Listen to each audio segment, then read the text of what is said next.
Assalamualaikum warahmatullahi wabarakatuh. Perkenalkan, saya Nomi Rahmawati, Eskom MSI dengan nomor NIDN 1012018501. Saya merupakan dosen tetap pada tahun 2021 pada program studi sistem informasi di kampus ITS NU Jambi dengan nomor SK 001-DPH-PT-ITS-NU-IJBI-6-2021. Video ini saya buat untuk memaparkan proses pembelajaran yang saya lakukan kepada mahasiswa-mahasiswi ITS NU Jambi pada mata kuliah algoritma dan pemrograman dengan kode STI 124 dengan jumlah SKS 3 SKS, di mana 1 SKS penjabaran secara teori dan 2 SKS dilakukan secara praktek ataupun tugas. Mata kuliah algoritma pemrograman adalah mata kuliah yang wajib diambil oleh adik-adik mahasiswa sistem informasi pada semester genap, yaitu semester 2. Adapun metode pembelajaran yang saya lakukan adalah secara online melalui Google Meet ataupun Zoom Meeting. Kemudian ada kelas Google Classroom. Kemudian secara offline saya lakukan di laboratorium komputer ITS NU Jambi. Adapun algoritma pemrograman ini adalah mengajarkan dasar pemrograman yang mana fokus pada algoritma, tipe data, struktur, serta alir dari struktur pemrograman secara sederhana. Adapun capaian yang didapat oleh mahasiswa-mahasiswi adalah 1. Mahasiswa mampu menjelaskan algoritma dan pemrograman secara teori. Yang kedua, mahasiswa mampu membuat alur dari flowchart dengan menggunakan aplikasi Draw.io, Visio ataupun UML. Kemudian mahasiswa mampu membuat program sederhana dengan menggunakan bahasa pemrograman Turbo Pascal ataupun JavaScript yang telah kami pelajarin. Kemudian mahasiswa mampu membuat program melalui studi kasus yang telah dilakukan oleh adik-adik mahasiswa di laboratorium dalam pembuatan program 3 dimensi berupa kubus ataupun 3 dimensi tabung. Dalam penilaian yang saya berikan kepada adik-adik mahasiswa terdiri dari 10% absensi, untuk tugas dan diskusi itu sebanyak 30%, untuk unit ataupun UTS itu 30%, dan 30% untuk UAS. Adapun metode dari pembelajaran ini saya lakukan adalah secara pemberian materi melalui ceramah, diskusi, studi kasus maupun tugas-tugas di luar dari perkuliahan yang diberikan waktu sampai akhir semester, di mana adik-adik disuruh membuat untuk pemrograman running text, di mana salah satu tugas tambahan kepada adik-adik mahasiswa dalam meningkatkan skill dan kemampuan mereka dalam pemrograman sederhana. Semua paparan ini sudah saya jelaskan pada awal perkuliahan kepada mahasiswa-mahasiswi dan sudah saya upload pada sistem-sistem yang terdapat pada RPS, dalam RPS. Kemudian mahasiswa dengan adanya ini, mahasiswa memiliki berpikiran positif dalam penjabaran penilaian, sehingga mereka lebih semangat dalam meningkatkan skill dan kemampuan mereka dengan adanya dampak positif dari perkuliahan secara keseluruhan ini yang telah saya jabarkan tadi. Dengan begitu meningkatkan motivasi mahasiswa dalam peningkatan ilmu pengetahuan dan teknologinya. Demikianlah paparan yang telah saya jabarkan, dan saya akhirin untuk penjabaran kali ini dengan wabillahi taufiq walhidayah. Assalamualaikum warahmatullahi wabarakatuh. Waalaikumsalam.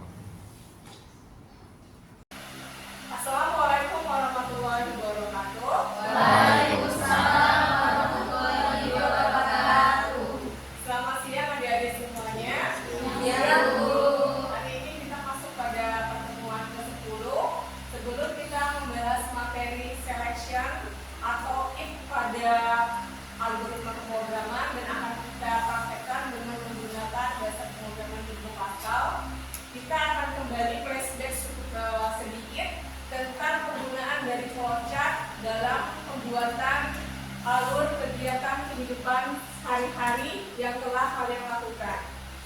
Nah, untuk pertemuan sebelumnya kita sudah membahas tentang itu flowchart. Flowchart adalah alur kegiatan yang dibuat secara rinci, terurut dari awal sampai akhir prosesnya.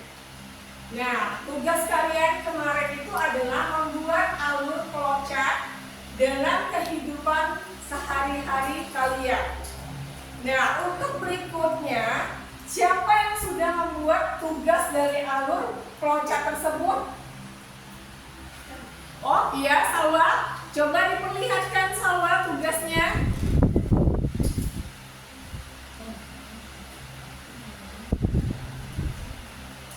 Oke, tugas yang dibuat oleh Salwa sudah benar karena sudah terurut dari proses mulai, kemudian penginputan, kemudian adanya pemilihan atau decision, serta kemudian sampai dia melakukan proses selesai.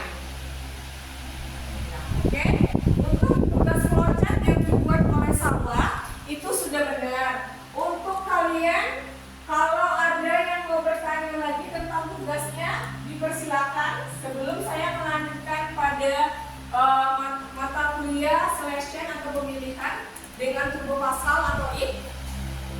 Ada yang mau bertanya lagi? Oke, jika tidak ada yang bertanya, saya akan lanjut tentang materi selection atau pilihan. Nah, pada materi selection atau pilihan ini adalah kalian diberikan kebebasan untuk memilih. Di sini memilih if, ada jika. Jadi selection ini akan dilakukan atau terlaksana jika ada pilihan lebih dari satu jawaban. Jika salah atau false, dia akan mencari jawaban itu sampai benar, baru dia menghasilkan selesai. Tapi jika dia masih menghasilkan salah, dia tetap melakukan pengulangan atau looping, sehingga dia terus melakukan proses pengulangan sampai benar-benar mendapatkan hasil yang benar. Berikut contoh dari Turbo Pascal.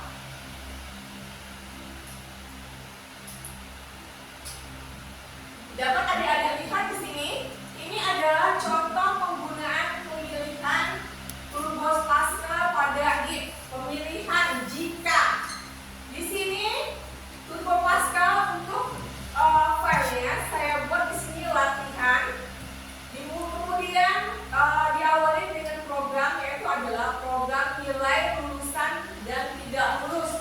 Jika pemilihan ya, selection atau pemilihan, use CAP, di mana variabel yang saya gunakan adalah nilai dengan bentuk statusnya integer, kemudian huruf karakter, keterangan adalah string. Diawali dengan get, membuka dari deskripsinya, diawali dengan CLSCR. Di sini penggunaannya adalah ketika program dijalankan, dia akan menampilkan hasil tanpa ada penglihatan coding sebelum yang kita inputkan. Di sini kita menggunakan Word, di mana program penentuan kelulusan mata kuliah mahasiswa. Return kembali, kemudian return kembali, masukkan nilai akhir mahasiswa. Nah, di sini kita mulai decision atau pemilihan selection if, jika. Kemudian print nilai. Di sini kita membaca nilai yang akan ditampilkan berapa sehingga dia menghasilkan lulusan atau tidak lulus. Di sini if, jika nilainya besar atau sama dengan 80, maka hurufnya A dengan keterangan unggul dan lulus. N, selesai. Kemudian ada pilihan lagi. Jika if nilainya besar atau sama dengan 70, maka dia menghasilkan nilai B atau baik sekali dengan lulusan. Kemudian dia akan menghasilkan nilai if else. Jika nilai kecil atau garis sama dengan 50, maka dia dinyatakan tidak lulus.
mahasiswa. Nah, mereka akan mendapatkan nilai E dengan keterangan mereka gagal dan mengulang kembali mata kuliah yang sama. Untuk semester berikutnya, bisa juga mereka mengambil semester pendek pada liburan akhir semester ini. Sampai sini paham tentang penggunaan if? Ada yang mau ditanyakan?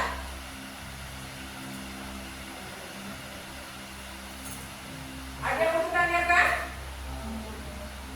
Dalam penggunaan ini Bu, ada batasan nggak dalam setiap penggunaannya itu? Misalnya setelah kita melakukan if, ada yang harus melakukan if atau dalam satu kalimat itu cukup ada 5 if gitu. Tidak.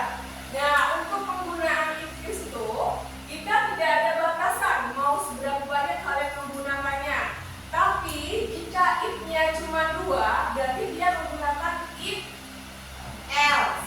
Tapi kalau berikutnya lebih dari 2, kalian bisa menggunakan if, then, else, kembali lagi pada else kembali sampai akhirnya dia end, selesai. Tidak ada ketentuan bahwa penggunaan if else itu lebih dari 2 ataupun 5, tidak ada batasannya. Sampai sini paham? Tidak? Tidak ada yang mau ditanya lagi? Cukup Bu. Oke, jika sudah paham, kalian akan saya berikan tugas mengkodingnya dengan penggunaan Turbo Pascal, di mana adalah penggunaan dari tugas studi kasus yang telah saya buat. Tugasnya seperti ini, di mana kalian diwajibkan membuat contoh ya. 1, kalian ingat atau boleh kalian catat di laptop kalian masing-masing, sebuah perusahaan memiliki 3 golongan karyawan, yang mana terdiri dari golongan A dengan gaji 5 juta, golongan B dengan gaji 6.500.000, dan golongan C dengan gaji 7 juta. Nah, dari 3 golongan ini, setiap karyawan memiliki jam lembur. Yang